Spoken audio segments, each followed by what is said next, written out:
Ito, palagi natin yung i-memorize ha. Marcos, umalis ka na dyan. Marcos, di ka kailangan.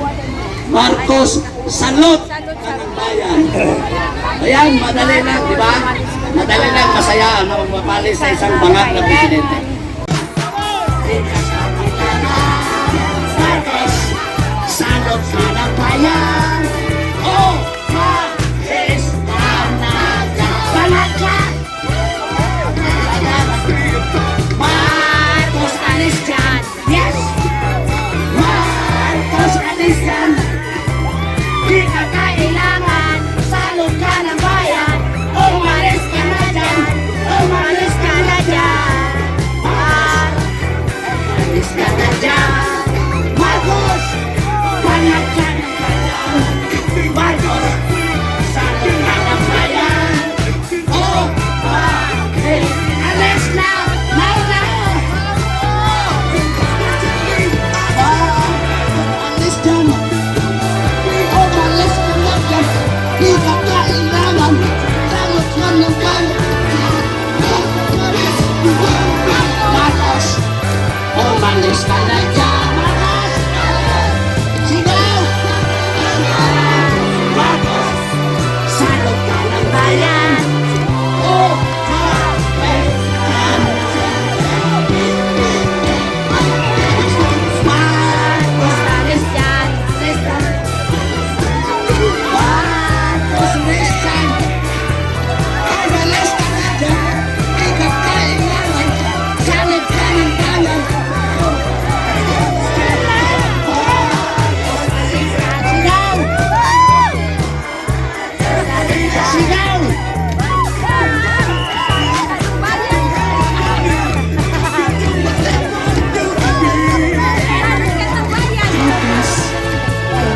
ka na dyan.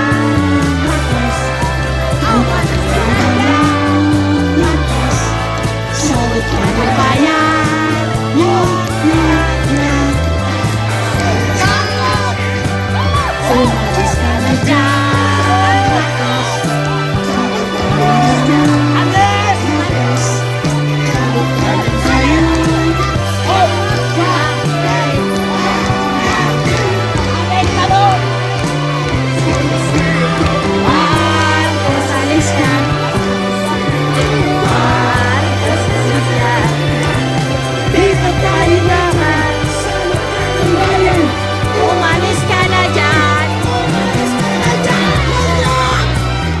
Alis dyan.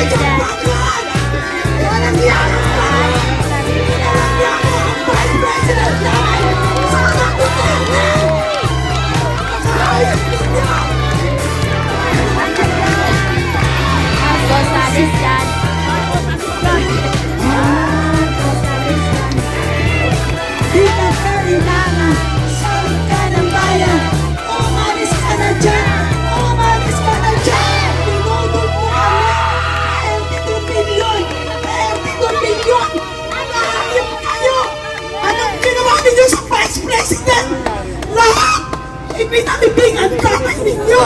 Maging presidente ka! Animal kang Marcos ka! Maging presidente ka! Lumaba ka na lang dyan! Maawa ka sa mga nandito! Ilang araw na mga tao dito! Lahat binigay na sa inyo! Pati pagkatao ni Bibi Sara, katibalaan kayo! Mga walang hiya kayo! Rahmatullahi wa barakatuh. Unang-una sa lahat, ako isang tao lamang na maliit. Prangkahan ako magsalita. Pero ito yung totoo. Si Sara Duterte ang pag-asa ng bayan. Pero si Bongbong Marcos ang laso ng kabataan. Huwag na tayong magpabudol sa mga hunghang at mga buhayang politiko. Ngayon, nakita nyo naman nung tinamaan ng bagyo ang Pilipinas sa Bicol. Tinanong si Presidente, anong dapat nating gawin? Aba, kumamot ang ulong bangak. Aba, tinanong siya kung anong dapat gawin. Kasi ang mga tao sa Bicol namamatay na dahil sa baha. Ngumiti lang ang bangag. Anong dapat nating gawin? Kung hindi ka ba naman bangag, ikaw ang presidente pero hindi mo alam kung paano mag-solve ng community. Hindi mo alam kung paano mag-solve ng problema sa bansa. Ngayon, sasabihin ng mga media, kaya lang kayo nandyan, bayaran kayo eh. Hoy, media-medyahan, walang bayaran dito. Mahal namin ang pamilya Duterte. Bakit?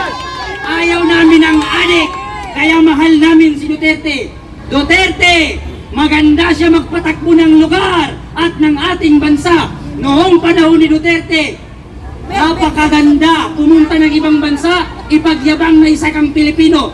Pero ngayon, nakakahiya na maging isang Pilipino sapagkat meron tayong Pangulong bangag. Noong panahon ni Duterte, yang Manila Bay, puno ng basura. Dumating si Duterte, yang Manila Bay, parang sa ibang bansa na beach. Ang daming namamasyal. Ngayon pumalit si Bangag, parang siyar na naman ulit.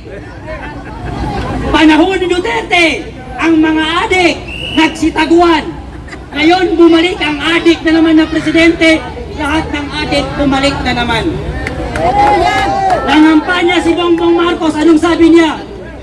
Pag ako ang nanalo, 25 lang ang isang kilong bigas. Naupo ang Bangag, ang bigas ngayon 60, ang shabu bumaba. Ang pangako niya, bigas ang bababa. Ngayon siya ang naupo, mumahal ang bigas, bumaba ang shabu. Grabe naman yan.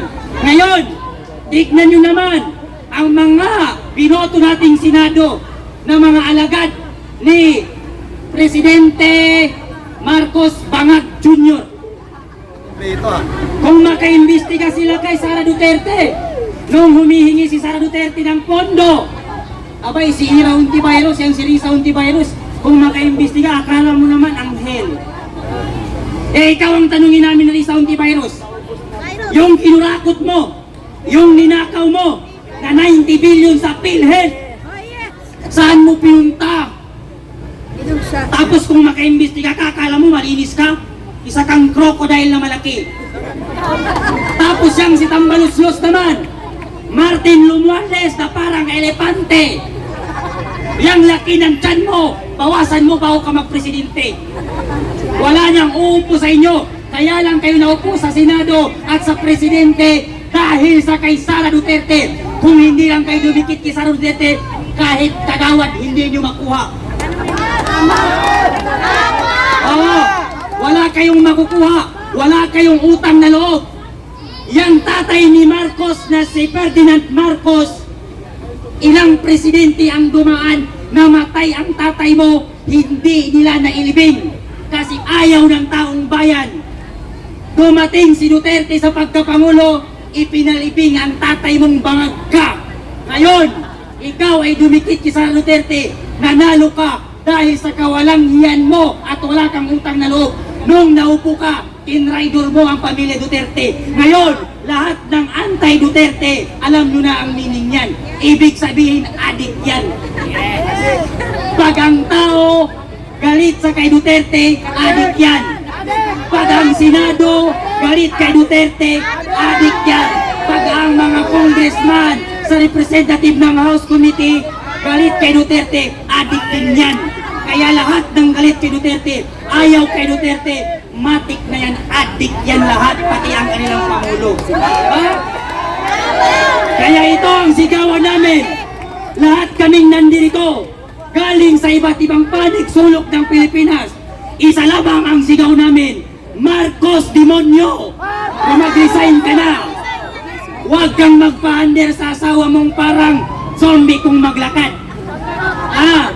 Huwag ka rin magpa-handle dyan sa pinsa ng asawa mong parang baboy na si Romualdez. Huwag kang magpa-handle dyan sa asawa mong zombie kung maglakad. Kaya ikaw naman, pag in-interview ka, Bongbong Marcos, yung bunganga mo, ayusin mo. Kasi napaghahalatan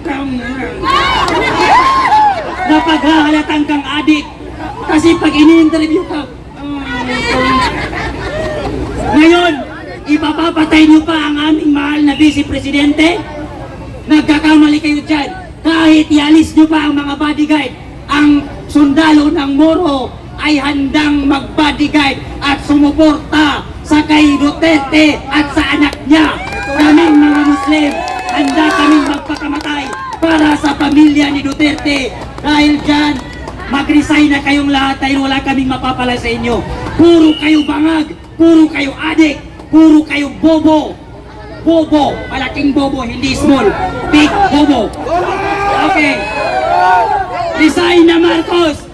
Resign. Bobo. Bangag. Yun ang nagsalita. Concern lang siya sa kanilang future, kinabukasan. Ngayon, ang sunod nating ibigay ay representative ng Muslim women. Ating tawagin si Saira. Halika Saira. Ampuan. Halika Saira. Ito ang fighter. Fighter ng mga kabayang Muslim.